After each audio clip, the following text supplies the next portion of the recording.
제가 굉장히 좋아하는 말씀입니다. 네, 함께 같이 읽으면 좋겠습니다. 시작! 하나님의 어리석음이 사람보다 지혜롭고 하나님의 약하심이 사람보다 강하니라. 아멘.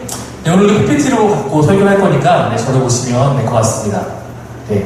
조지 뮬러라는 사람은 아시는지 모르겠습니다. 고아들의 아버지라고 불리고 100만, 500만 번 기도응답 받은 사람 이렇게 소개하기도 하는데 기도의 대가였고 그 다음에 섬기는 일에 앞장섰던 그런 유명한 또 우리 기독교의 선구자 중에 하나였습니다. 그 사람이 이렇게 말했습니다. 매일 아침 말씀을 읽고 그 중에 한 가지는 꼭꼭 씹어 소화시켜라.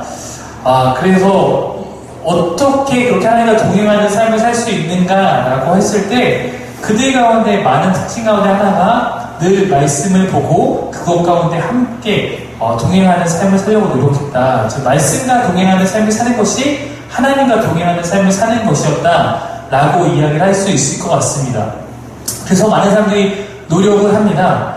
근데 이제 묵상을 하게 되는 것이 가장 기본적인 그런 말씀과 동행하는 삶일 텐데 묵상을 하는 것이 때로는 쉽지 않기 때문에 여러 가지 운동을 하기도 합니다.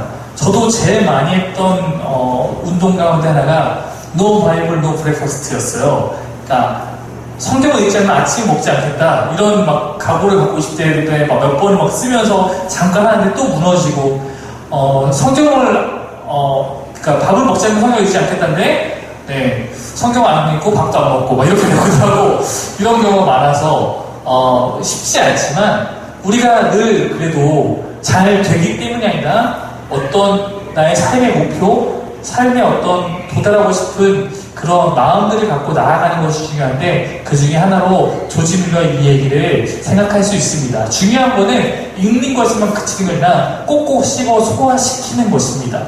그래서 보통 아침에 묵상하기 좋다고 하는 이유는 바로 이 이유 때문이에요. 아침 묵상하면 그 아침 묵상을 갖고 하루에 점심때도 한번 생각하고 저녁때도 한번 생각하면서 내 삶 자체를 그것과 동행할 수 있기 때문에 그렇습니다. 밤에 묵상을 하면은 밤에 꿈나라에서 그것을 다 까먹고 아침 되면 다시 리셋된 기분으로 살 수 있기 때문에 그것이 아마 기독교의 훈련 과정 가운데 아침 묵상이 많이 강조되는 것 같습니다. 그래서 말하고 싶은 건 하나님을 경험하는 삶이라는 것을 배웠는데 그것의 기초는 성경을 묵상하는 삶입니다. 이것은 떼야 뗄 수가 없는 것입니다. 경험하는 삶을 어떻게 살고 싶은가? 라고 한다면 묵상하는 삶을 사는 것이 가장 하나님을 경험하는 기초가 된다는 것입니다. 여러분, 설교를 제가 합니다. 설교는 요리를 제공해서 주는 음식이에요. 누군가 나한테. 묵상은 뭐냐면요, 내가 스스로 고기를 잡는 법을 배우는 것과 같습니다. 누군가가 설교는 항상 필요해요. 내가 은혜를 받기 위해서, 내가 하나님께 나아가기 위해서 누군가의 도움이 항상 필요합니다. 물론 여러분 지금 시대에 설교를 옛날처럼 내가 꼭 어디 가지 않으면 못 듣는 세대가 아니기 때문에 틀으면 어디서 들을 수 있죠. 그러나 내가 하나님께 스스로 나아가는 것은 설교보다는 나의 삶의 묵상을 통해서 더 가능해집니다. 그래서 묵상을 많은 사람들이 이것이 우리 그런 얘기 하잖아요. 물고기를 잡아주는 게 아니라 물고기 잡는 법을 가르친다. 묵상하는 법을 가르치는 것이 그런 것이다 라고 이야기할 때가 있습니다. 그리고 또 어떤 이들은 회중 예배, 우리가 함께 모여드리는 예배 회중 예배라고 하는데 회중 예배는 기독교인의 특식이다. 이게 우리의 레귤러 음식, 그러니까 우리가 매일매일 먹는 밥 같은 게 아니라 이거는 한 번 먹는 외식 같은 그런 것이다. 외식만 먹고 살 수 없잖아요. 개인 묵상이 매일의 양식이다. 그러므로 기독교인이 가장 건강하게 삶을 살기 위해서 하나님과의 그런 동행을 위한 우리의 노력들이 필요하다는 얘기를 하고 싶습니다. 여러분, 묵상이라는 거에 대해서 한번 같이 좀 잠깐 다뤄보려고 하는데요. 묵상이 뭔지는 아시죠? 네. 묵상이 뭔지는 아시죠? 성경을 이제 우리가 이렇게 펴서 읽는 행위, 또 그것을 깊게 생각하는 행위, 적용적인 적는 행위, 이런 걸 묵상을 합니다. 묵상의 어원을 보려고 하는데, 여러분, 묵상이 영어로 뭐죠? 묵상이 영어로 뭔지 아십니까? 많은 사람들이 뭐라고 대답하지 않습니까? 큐티어. 네. 근데 여러분, 묵상은 큐티가 아닙니다. 네. 메디테이션이라는 것이 묵상인데, 큐티는 여러분 뭐예요? quiet time의 줄임말이에요. 경건의 시간, 조용한 시간을 말하는 거고, 묵상이 큐티는 아닙니다. 묵상은 메디테이션이라는 단어를 쓰고 있는데, 이 단어는 메디텔러스라는 라틴어에서 메디슨이라는 약이라는 단어가 나왔고 거기에 같은 어원을 두고 있습니다. 즉 무슨 얘기냐면 묵상이 우리의 약이라는 뜻이에요. 메디케로스라는 단어를 통해서 약이라는 게 나오고 메디테이션 단어가 나왔듯이 이 어원을 따라가면 하나님께서 우리 가운데 주는 마치 약과 같은 그런 것이 묵상이라는 어원 안에 포함이 되어 있습니다. 여러분 하나님의 말씀이 우리에게 진리이고 우리의 기준입니다. 제가 지난 시간에 캐논이라는 단어를 통해서 말했어요.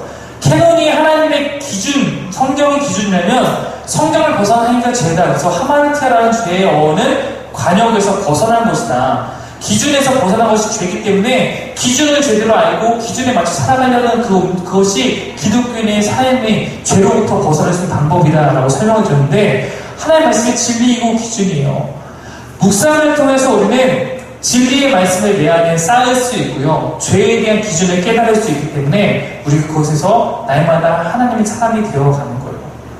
여러분 사람이 참 많은 망각의 은혜가 있습니다. 잘 잊어버려요. 잘 있습니다. 생각해보면 저도 어떤지 아세요? 제가 설교를 거의 다 원고화 시켜놓거든요. 그래서 제가 처음 설교했던 때부터 2008년 그때부터 지금까지 제가 했던 모든 설교 원고가 다 있어요. 근데 제가 가끔 2, 3년 전에 제 설교를 보면 제가 제 설교를 해석을 해야 돼요. 네, 내가 했던 설교인데 내가 잊어버려서 내가 여기서 이렇게 이 말씀을 해석했었구나 이런 때가 생길 때가 있습니다. 사람이 잘 잊어버립니다. 근데 묵상을 한다는 것은 말씀을 통해서 다시 한번 내가 하나님이 원하시는 것이 무엇인지 하나님의 기준을 깨닫는 거예요. 내 지금 삶의 이런 모습들이 하나님이 원하시지 않는 거구나 라는 것을 깨닫는 것입니다. 그렇게 해서 우리가 날마다 하나님께 나아갈 수 있게 되는 거예요. 지금 이 시대를 포스트 모더니즘이라고 많이 부릅니다. 상당히 오래됐죠, 이렇게 부른 지가. 포스트 모더니즘 시대의 최고의 가치는 내가 원하는 삶을 사는 것입니다. 내가 주인이야. 내가 정하는 것이 답입니다. 누가 나한테 이렇게 살아야 할 권리가 없다라고 얘기하고 많은 세상의 그런 가르침들을 갖고 있습니다. 하나님께서 우리에게 각자 자아를 주었고 하나님 각자 우리 특이하게 특성 있게 만들어놨기 때문에 한 명 한 명이 특별하고 소중하고 한 명 한 명 가치 있다는 것을 부정하는 것은 결코 아닙니다. 그러나 포스트 모더니즘의 어떤 강조점들이 때로는 성경의 가치를 부정하고 바꾸는 경우가 있습니다. 하나님께서 우리에게 정하신 기준이 성경이고 기독교는 그 성경의 기준에 맞춰서 살아가는 것이지만 포스트 모더니즘이 가장 많이 흔들고 있는 것은 성경의 기준? 아니야. 뭐가 기준이야? 네가 느끼는 거, 네가 바라는 거, 그게 기준이야 라고 말을 합니다. 그래서 여러분 욜로라고 이제 하는 요즘에 굉장히 많이 You Only Live Once, 그래서 인생은 한 번뿐이다. 그래서 욜로족이라고도 막 말하는데 이 단어가 사실 요즘에 제가 봤을 때 포스트 모더니즘의 사고를 가장 잘 담아내는 요즘의 표어예요. 표어는 늘 그때마다 바뀌지만 이 얘기를 하고 싶은 게 뭐냐면 이 안에는 한 번뿐인 인생 내 마음껏 잘 살자라는 의미도 있는 거고 한탕주의의 마음도 있는 거고 어쩌면 그런 마음이 담겨있는데 성경이 말하는 것과는 사실 좀 다르다는 것을 우리가 인식할 필요는 있습니다. 세상은 늘 우리가 성경의 기준과 다른 기준을 갖도록 만드는 경우가 있습니다. 하지만 우리는 성경의 기준을 갖고 그것을 평가하고 내 삶의 방향을 정해야 할 필요가 있습니다. 다시 한번 말씀을 한번 읽어볼까요? 시작! 하나님의 어리석음이 사람보다 지혜롭고 하나님의 약하심이 사람보다 강하니라. 성경이 증언하는 바에 의하면 하나님의 어리석음도 사람보다 지혜롭고 하나님의 약하심도 사람보다 강하다. 즉 우리의 삶의 기준과 우리에게 어떤 지혜나 이런 것들의 모든 기준이 성경에 있는 하나님으로부터 봤을 때 우리의 삶이 가장 아름다워질 수 있고 하나님 원하시는 삶으로 갈 수 있다라는 이야기를 기억해야 할 것입니다. 또 우리 잠언이라는 지혜서 가운데 말씀은 이런 말씀이 있습니다. 여호와를 경외하는 것이 지식의 근본이거늘 미련한 자는 지혜와 훈계를 멸시한다. 여호와를 경외하는 것, 즉 하나님의 뜻에 맞게 내가 하나님을 경외하는 마음으로 따라가는 것이 가장 지혜 있는 삶의 근본이다. 가장 지혜로웠던 사람들이 써놓은 잠언과 전도서의 수많은 말씀들이 다른 것은 내가 다 살아보니까 헛되고 가장 중요한 것이 여호와를 경외하는 거고 모든 지혜의 가장 정점은 여호와를 경외하는 곳에 있다는 것을 뒤늦게 깨닫고 우리에게 주고 있는 조언들이 참 많습니다. 미련한 자가 누구인가? 하나님께서 우리에게 주는 그 지혜와 하나님께서 우리에게 주는 그 훈계들을 무시하고 살아가는 사람들이 가장 미련한 자다라고 말을 하고 있는 것입니다. 여러분, 다윗이라는 사람이 있었습니다. 다윗을 모르는 분이 거의 없을 거예요. 다윗이 정말 좋은 사람이었는가? 기준은 정확히 따라서 다릅니다. 여러분, 다윗을 세상의 법정 가운데 세면 성경에 이보다 나쁜 사람 찾기가 힘들 정도입니다. 간음했죠, 살인했죠, 여러가지 그런 수많은 죄들 은닉하려고 했죠. 여러가지 장난이 아닐 것입니다. 근데 결국은 다윗은 열왕기상과 이런 역대기 말씀에 보면은 가장 하나님께서 원하시는 사람으로서 그가 계속해서 회자되는 것을 볼 수 있습니다.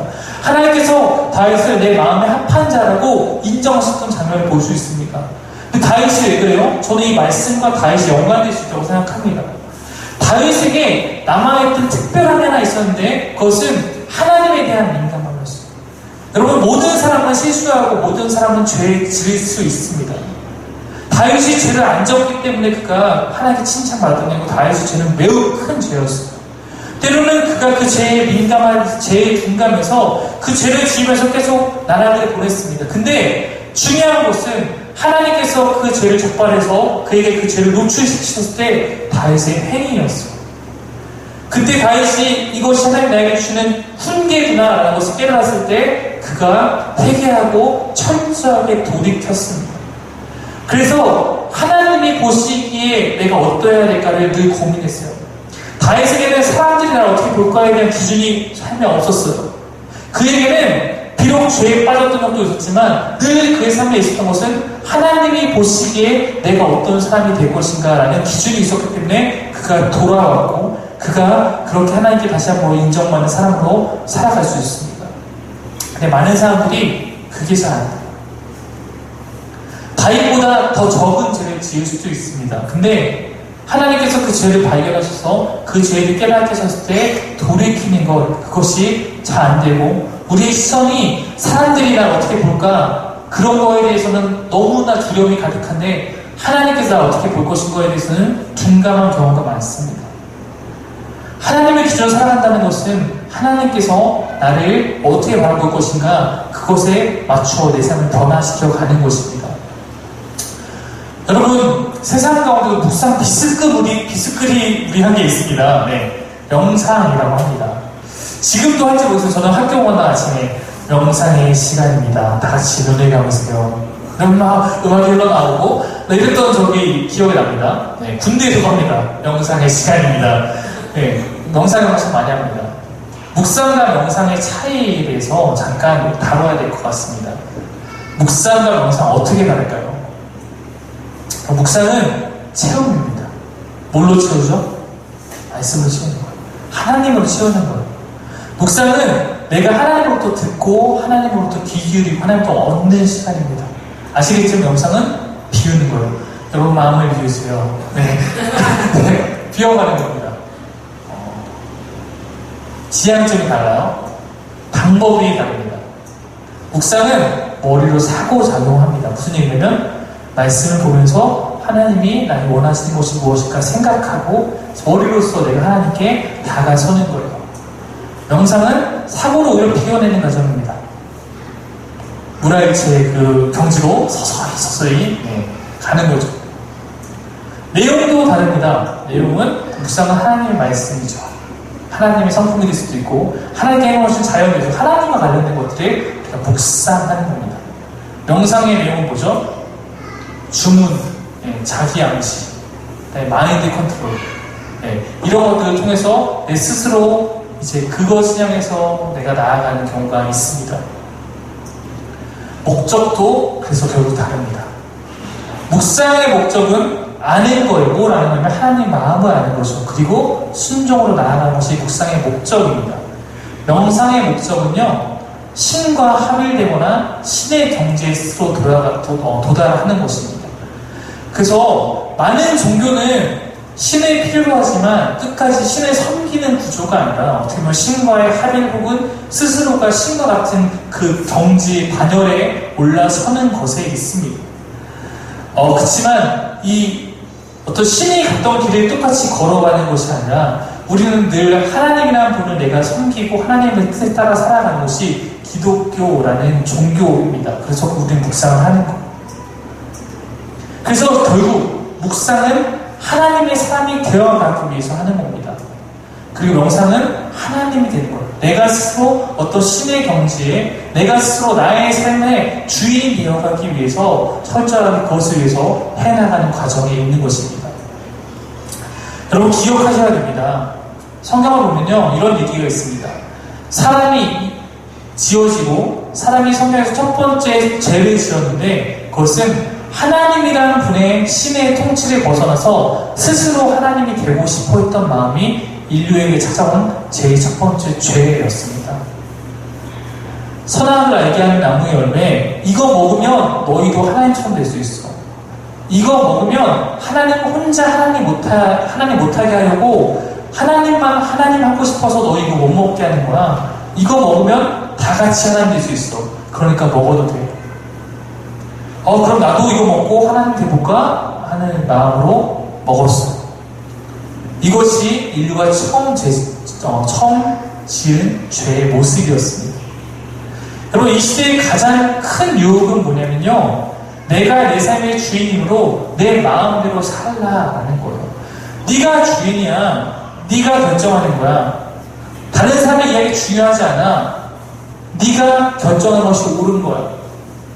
내가 주인이고 하나님은 나의 어떤 내가 가고 싶은 것을 이루어주기 위한 그냥 도구로 필요함을 믿고 그것에 방해되면 믿지 않고 종교도 그것을 위한 수단이고 이것이 이 시대의 기독교에 대한 가장 큰 공격입니다.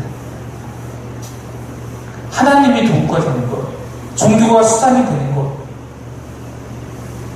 내 목적을 위해서 내가 필요한 데까지만 하나님을 붙잡고 살아가고 그때까지만 안 나가던 예배도 나가고 그때까지만 안 하던 헌금도 하고 섬김도 하고 막 새벽 예배가 싹싹 빌고 그렇게 하나님을 믿으면 그것은 우리가 샤머니즘에서 우상을 섬기는 것과 전혀 다를 바 없습니다. 하나님은 그냥 도구. 우리가 예배를 통해서 우리가 이런 가르침을 통해서 깨달아야 되는 것은 하나님이 원하시는 삶과 내가 함께 가기 위해서 내가 살고 싶은 것이 그것과 부딪힌다면 내가 이것을 버리는 거예요. 여러분 사단이 이렇게 하고 있습니다. 우리는 가끔 이렇게 생각해요. 하나님을 대적하는 세력이 내 앞에 딱 나타나서 너 나를 따라 사탄을 숭배하고 이러라고 말할 거라고 생각합니다. 그러나 여러분 결코 그렇지 않아요. 대신 기독교인들에게 사탄이 하는 행위는 뭐냐면 네 마음대로 살라고 해요. 나를 따르라고 하면 기독교인들이 다 내가 왜 사탄을 섬겨? 이렇게 하겠죠. 분별히 가겠죠. 근데 그렇게 말하지 않습니다. 결코 하나님을 섬기지 말라는 얘기를 하고 싶지만 그것을 다르게 얘기해요. 네 마음대로 살아. 네가 필요한 거래. 일요일 네가 필요한 거해.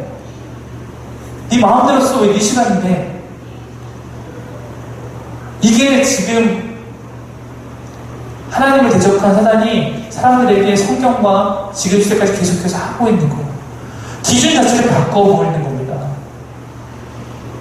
그래서 우리의 삶을 흔들어 놓는 거예요. 여러분 기독교가 참 오래 있습니다. 예수님께서 이 땅 가운데 오신 것이 기독교라는 종교가 시작된 걸 수도 있겠지만 아시다시피 하나님의 역사는 구약 가운데 훨씬 더 먼저 진행됐기 때문에 몇 천 년 전에 시작됐습니다. 기독교가 시대와 민족과 지역을 뛰어넘어서 우리가 어느 지역이나 지금 한 분 하나님을 예배하고 순종합니다. 참 놀라운 현상이죠. 말씀의 기준 삼아서 매일 자신의 삶을 하나님께 향하도록 노력하는 거룩한 열망을 가진 사람들이 나타났기 때문에 발생한 현상입니다. 성경을 나가면 배우는 게 있어요. 이 사람 피부색도 달라. 이 사람 나랑 먹는 것도 다르고 말도 달라. 근데 이 사람 안에 있는 하나님은 나하고 같은 한 분이야. 이들도 진짜 나하고 똑같은 마음으로 하나님 예배하고 있어. 이것을 참 느낄 때가 많습니다. 그러면서 온 세계의 왕이신 하나님을 경험하게 될 때가 많이 있어요. 지금 세계 곳곳에서 주일날 이 정도의 시간이 되면 예배를 전 세계 방방곡곡에서 하고 있습니다. 물론 그 안에 참된 예배도 있을 수 있고 그냥 예배에 나와 있는 사람도 있을 수 있을 겁니다.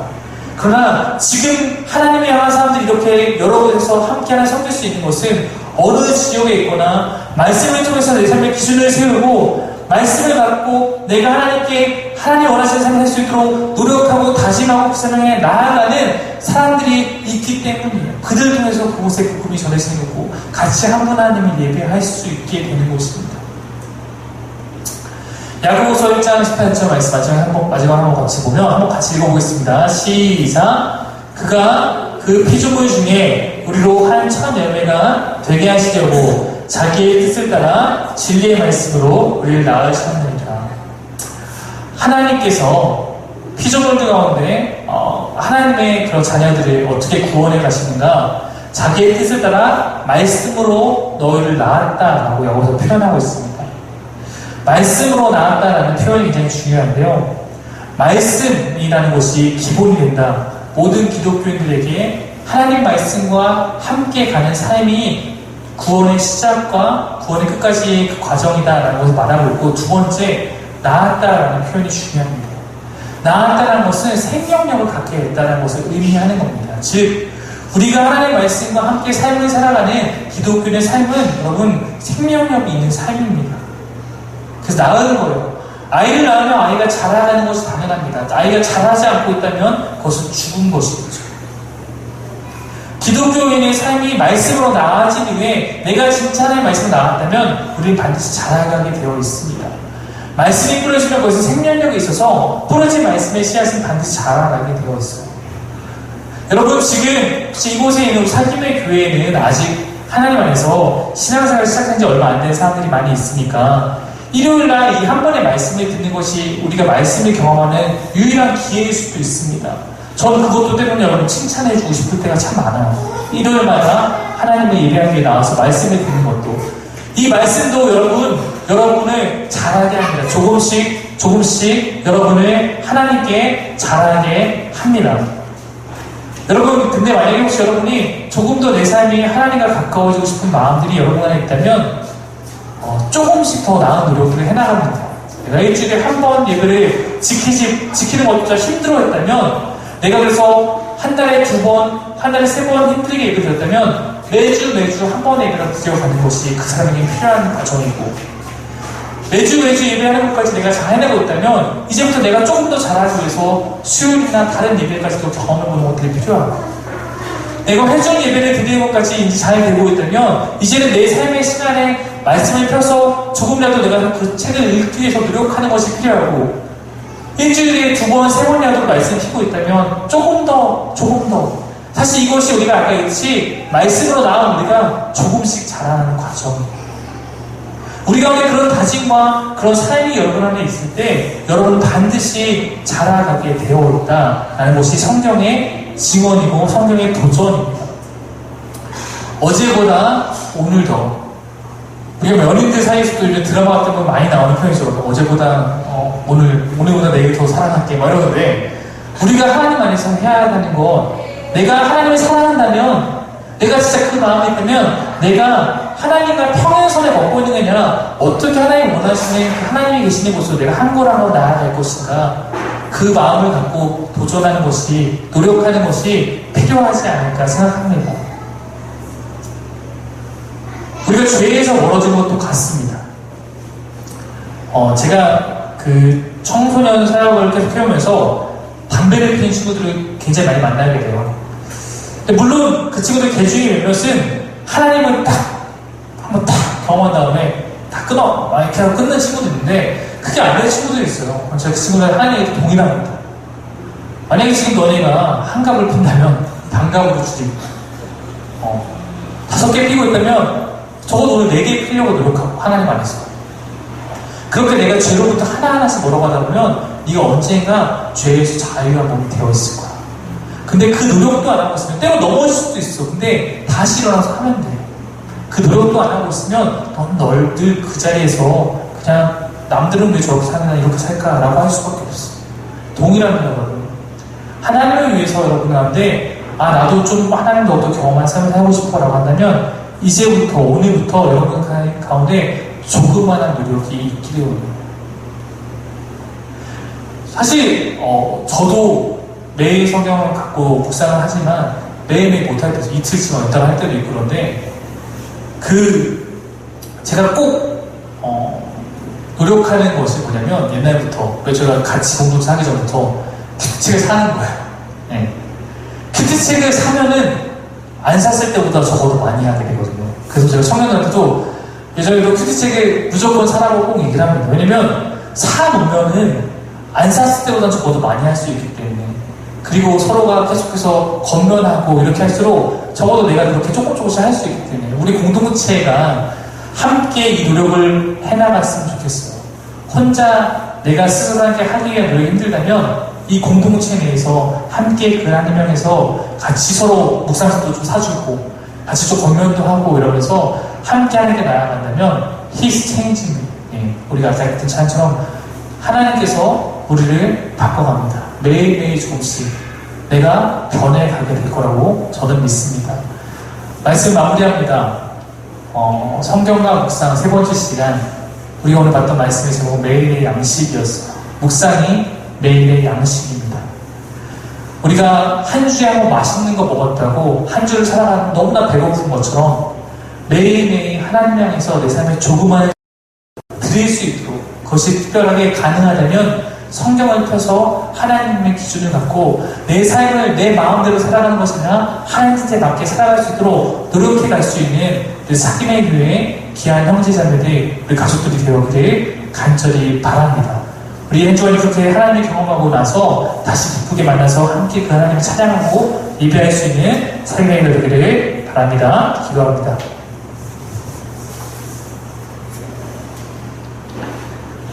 하나님께서 우리를 변화시켜 가고 계십니다. 누구나 그 변화의 과정 가운데 있습니다. 때로는 변화를 위해서 내가 여러 가지 도전을 하다가 다시 내 마음이 무너져서 주저앉는 경우도 있습니다. 다시 원래 내 삶으로 돌아가 버리는 경우도 있습니다. 그러나 하나님, 우리가 하나님 가운데서 조금씩 주님 향해 나아가기를 포기하지 않고 인도하여 주옵소서.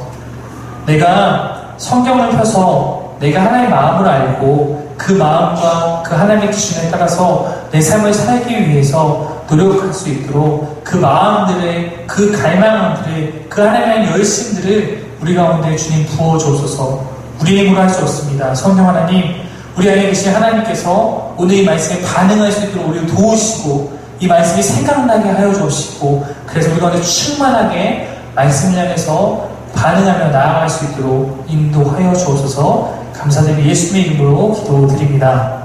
아멘.